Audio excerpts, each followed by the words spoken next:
The day the Fu couple arrived at the orphanage to adopt a child, the atmosphere there almost completely changed.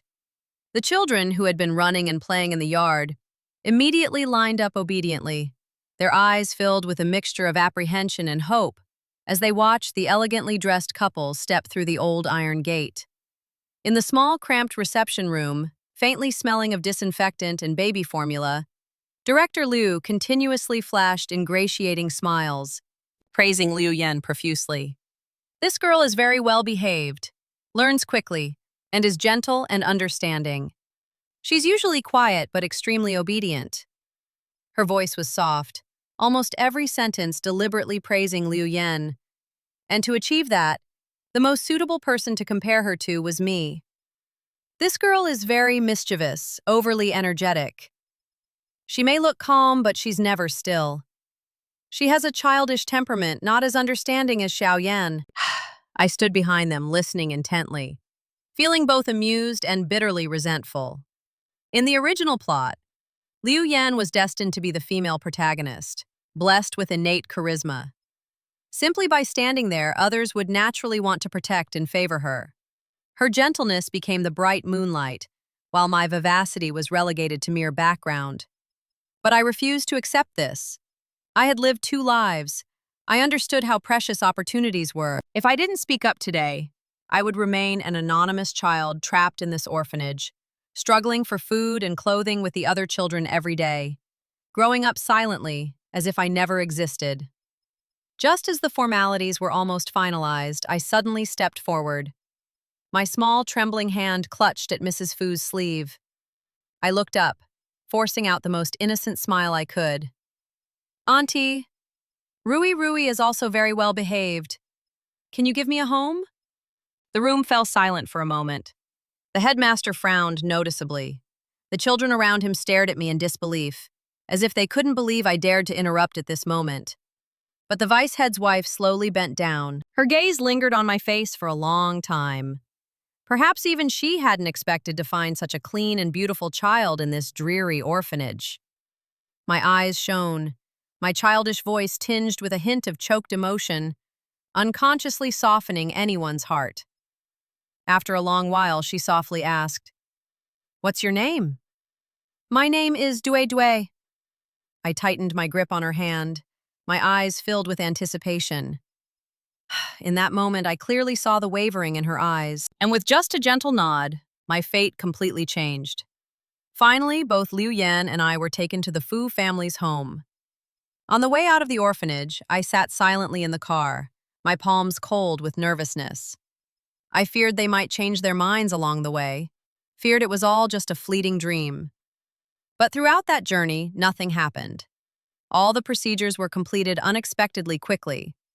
Liu Yan remained resolute in keeping her old surname. No matter how much anyone advised her, she only bowed her head in silence, her eyes red and swollen as if she had suffered a great injustice.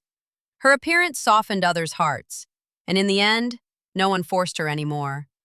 As for me, from that day on, I officially bore the surname Fu. Fu Siyue. When the car entered the Fu family mansion, I was almost speechless. The vast villa, nestled behind a dense grove of green trees, slowly opened its ornate iron gate. Crystal chandeliers cast warm golden light onto the polished marble floor.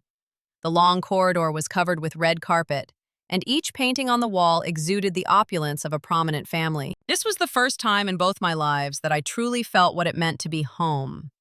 Mr. Fu was a refined gentleman, wearing silver-rimmed glasses, his voice calm and gentle.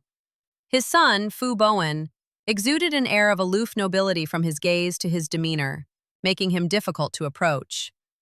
Mrs. Fu gently took our hands. "Xiao Yan, Rui, this is your father and your older brother." I immediately bowed deeply.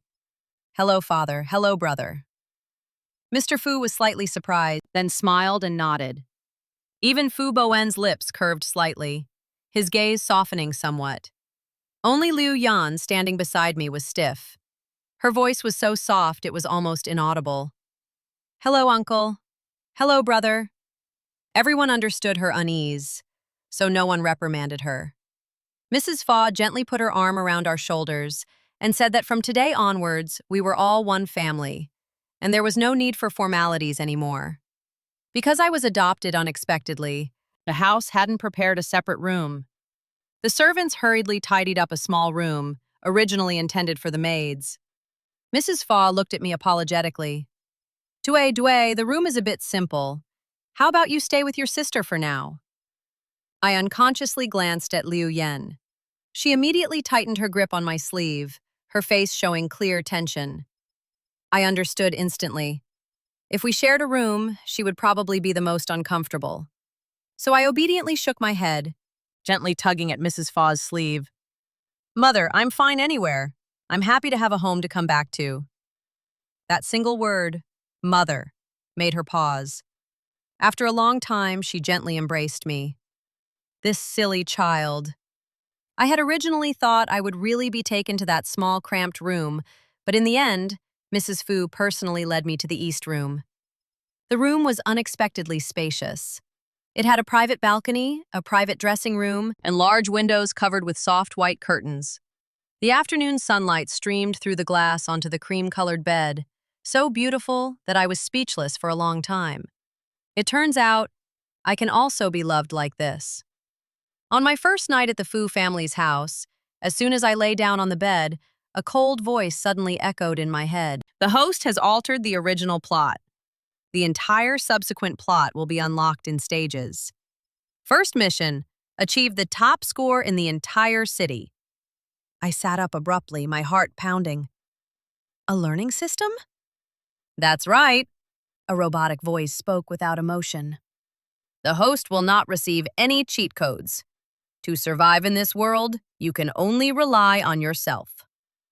I stared at the ceiling, wanting to cry but unable to. Others transmigrate into books and get money-making systems, wealth-building systems, and heaven-defying cheat codes. And me? Forced to be a top student. Even if I don't do well on the exam, I'll be erased from this world. This is just too much. Since the system appeared, my life has been almost completely turned upside down.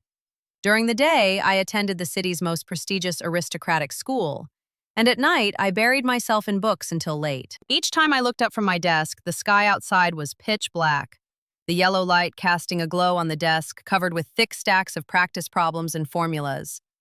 Sometimes I wondered if I was being too extreme, but just remembering the system's icy words, if the mission fails, the host will be sent back to their original world. A chill ran down my spine. I didn't want to go back.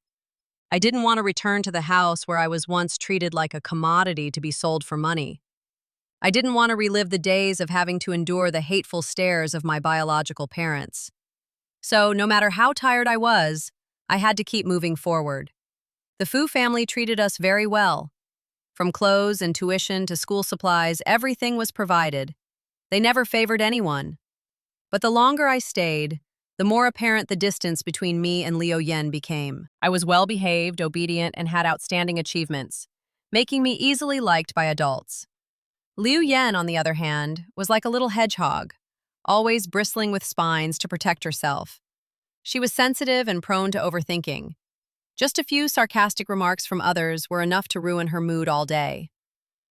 At school, although most students respected the Fu family and acted friendly, there were still a few who secretly mocked her. An adopted child acting like a real young lady, huh? She's just a wild chicken trying to climb a high branch. If she's so good, let her drop the Fu surname and see if anyone still pays attention to her. Those words meant nothing to me. In my previous life, I had heard things 100 times more cruel. But Liu Yan was different. Every time she was indirectly criticized, she would lower her head, her lips pressed together until they turned white. Gradually, she became even more withdrawn. Every time Mrs. Fu gently inquired about my studies, I could laugh and talk naturally, while Liu Yan would just quietly give a few perfunctory answers and then find an excuse to leave. I knew she was feeling insecure. The more I integrated well into this family, the more she felt like an outsider. Once, Mrs. Fu discovered that we were being ridiculed by our classmates, and she was so angry that she called the principal directly. In just one night, the rumors in the school disappeared completely. But that attention only put more pressure on Liu Yan. She always felt like a pitiful victim. And the most terrifying thing was, no matter how hard I tried to bridge the gap, she still wouldn't open up to me. I proactively gave her snacks, bought her pretty hair clips, and even stayed up late making crafts for her. But all I got in return was a cold expression. One day, when I brought the dress I'd carefully chosen to her liking to her room, Liu Yan finally exploded. She slammed the gift box to the ground. "Fu Siyue, haven't you had enough of this act?" I stood there speechless. Liu Yan clenched her fists, her eyes red with hatred. "There's no one here. Why are you still pretending to be innocent? A manipulative woman will always be a manipulative woman. I'm not going to compete with you, so stop bothering me." I stared blankly at the mess of dresses on the floor, feeling both helpless and amused. Clearly, I genuinely wanted to be good friends with her. But in the female protagonist's eyes, every action of mine became a scheme to win her affection. Just then, the system's cold voice rang out. "Host, do you still have time to care about the female protagonist?" A reminder, the high school entrance exam is coming up.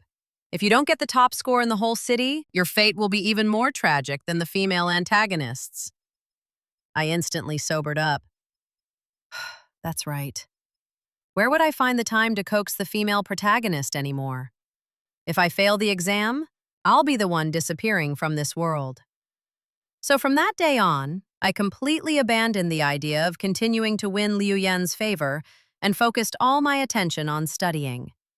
Every day outside of class, I practically lived surrounded by books and exam papers. My grades quickly rose to the top of the entire grade. And right at that time, Liu Yan began to experience her first crush. The person she liked was Fu Bohen. When I found out, I wasn't too surprised. After all, in the original novel, this was a classic romance between the female protagonist and her perfect, cold, adoptive brother.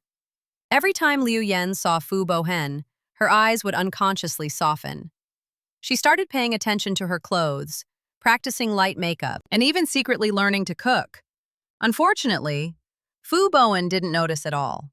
In his eyes, Liu Yan was just a younger sister. One weekend, Liu Yan deliberately invited her brother to a suburban getaway. Unexpectedly, Fu Bowen conveniently dragged me along as well. Due studies too much.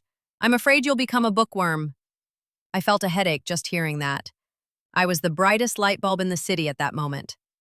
Sure enough, Liu Yan's face immediately darkened. I quickly refused. "You two go ahead. I still have homework to do." Hearing that, she relaxed a little. Unexpectedly, Fu Bowen looked at the stack of documents on my desk and frowned. "Why are you the only one studying? Doesn't your sister need to do homework?" I almost choked. It's over. I've unintentionally offended the female lead again this time. Sure enough, from that day on, Liu Yan's gaze towards me became even more unpleasant. I began to realize something incredibly frightening. No matter what I did, as long as I stood out even a little more than her, in Liu Yan's heart, it would become stealing something that belonged to her. And the saddest thing is, I really had no intention of competing. I just wanted to survive. Time flew by, and in the blink of an eye, it was the year-end high society banquet season.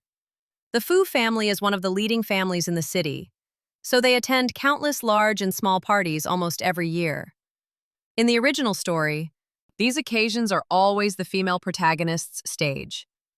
Liu Yan, with her aloof appearance and cold demeanor, attracted a lot of attention, and was secretly called the aloof flower of the Fu family by the young masters and ladies.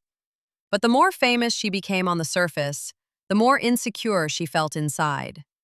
Every time she prepared to go to a party, Liu Yan's expression was very unpleasant. She hated the scrutinizing gazes of the nobility, hated the feeling of being secretly gossiped about because she was just an adopted child. So this year, when I saw her silently eating breakfast with a heavy expression, my heart softened. I put down my glass of milk and said softly, "If you don't want to go, let me go in your place." Liu Yan's movements froze. I smiled, trying to make my voice sound more natural. "Anyway, I've never attended parties like that before. If you don't like it, just rest. Mrs. and Mr. Fu immediately agreed. Every time they saw Liu Yan reluctantly attending parties looking like she was enduring torture, they couldn't bear it. But unexpectedly, Liu Yan's expression instantly turned cold. "Who said I don't like it?" She looked up at me, her gaze sharp as needles. "I think you're the one trying to steal the spotlight." The atmosphere at the dinner table instantly froze. It took me a few seconds to react. Just a month ago, she was complaining about having to go to boring parties while I got to stay home and rest. And now, I've taken the initiative to switch places with her, and in her eyes, it's become a competition for the spotlight. I was truly speechless. That breakfast ended in a heavy atmosphere. In the evening, the banquet hall was brightly lit with crystal chandeliers. Melodious music filled the air amidst the dazzling evening gowns and polite social pleasantries. Shortly after entering, Liu Yan quietly slipped away from the crowd, sitting alone in a corner of the balcony. I walked over with my glass of orange juice. "Are you uncomfortable?" Liu Yan replied coldly, "It's none of your business." I sighed and squatted down beside her. "You're really beautiful." She paused. I rested my chin on my hand, looking at her, and continued sincerely, "You're beautiful when you're cold, but even more beautiful when you smile. If there's anything you don't like, just say it. Your parents won't force you." Liu Yan's eyes darkened. I still didn't realize the danger and continued to gently persuade her. "Now we have a family. We're no longer abandoned children." Unexpectedly, that statement struck a sensitive spot in her heart. Liu Yan's hand, holding the wine glass, clenched so tightly it turned white. Then she let out a cold laugh. "Fu Siyue, who do you think you are?" "Everyone likes you. You're beautiful, smart, well-behaved. You're better than me in every way." "And what about me?" "If I lived true to myself, would anyone still notice me?" Her voice trembled with resentment. "My mother shouldn't have brought you home that day. This family was mine." I was speechless. In that moment, I suddenly understood. No matter how hard I tried, my existence was still a thorn in Liu Yan's side. I studied desperately to maintain my position, but in her eyes, all I did was steal the light that rightfully belonged to her. I tried to stay calm. "Sister, Mom and Dad love both of us." "Enough!" Crash. Liu Yan slammed the glass down on the floor. Shards of glass scattered everywhere. Her eyes reddened as she pushed my shoulder forcefully and turned to leave. Everything happened so unexpectedly that I stumbled and fell to the ground. My arm hit the edge of the table, stinging. "Jue Jue!" Fu Bowen's voice rang out from a distance. He quickly came over to help me up, his eyebrows furrowed. "Your hand is bleeding." I quickly hid my arm behind my back, forcing a smile. "It's all right, brother." But Fu Bowen's gaze remained cold. He watched Liu Yan leave, a hint of disappointment in his eyes. That night, back in my room, I tossed and turned, unable to sleep. After a long time, I suddenly realized something. Having the memories of 2 lifetimes, my psychology had matured considerably. I could quickly adapt to the Fu family, understand proper etiquette, and know how to win people's affection. But Liu Yan couldn't. She was just a young girl who had just left the orphanage, yet she had to live alongside a younger sibling who was more beloved than herself. If it were me from my previous life, perhaps I would also be suffering. Thinking of that, an indescribable feeling of guilt welled up inside me. I went down to the kitchen to cut a plate of fruit and stood in front of Liu Yan's room for a long time before finally mustering the courage to knock. "Sister, can I come in?" There was silence inside for a few seconds before a faint reply came from within. "Okay." I walked in and placed the fruit plate on the study desk. Liu Yan was still hunched over her homework, as if she didn't want to look at me. I pursed my lips. "I'm sorry today." "You shouldn't have said those things." "I just wanted to make you happier." Liu Yan paused for a moment, then continued writing. "I don't mind." Her voice was flat. The atmosphere in the room was so heavy it was hard to breathe. I forced a smile. "If the homework is too difficult, let's study together. Mom and Dad really love you. You can rely on them a little." Lu Yan finally looked up. Her eyes were very cold. Fu Siyue, have you said enough? I choked. Clearly, I wanted to make peace, but the more I spoke, the more upset she seemed. Finally, I could only stand up silently. Then you should rest early. Just as I stepped out into the hallway, I unexpectedly bumped into Fu Bowen. He had been leaning against the door for who knows how long. Arguing again? The close proximity made his face clearly visible under the soft yellow light. His deep eyes and long eyelashes gave him an aura that was both cold and oppressive. I unconsciously took half a step back. No, he chuckled softly, raising his hand to gently pinch my cheek. You're such a terrible liar. His low voice, tinged with affection, made my heart tremble. After all, my soul had lived 2 lives. These kinds of intimate actions made me feel something was a little suspicious. My face immediately flushed. Just then, the door behind us suddenly opened. Liu Yan stood in the doorway, her icy gaze fixed on us. The atmosphere instantly froze. I almost felt my scalp go numb. It's over. The female protagonist will definitely hate me even more now.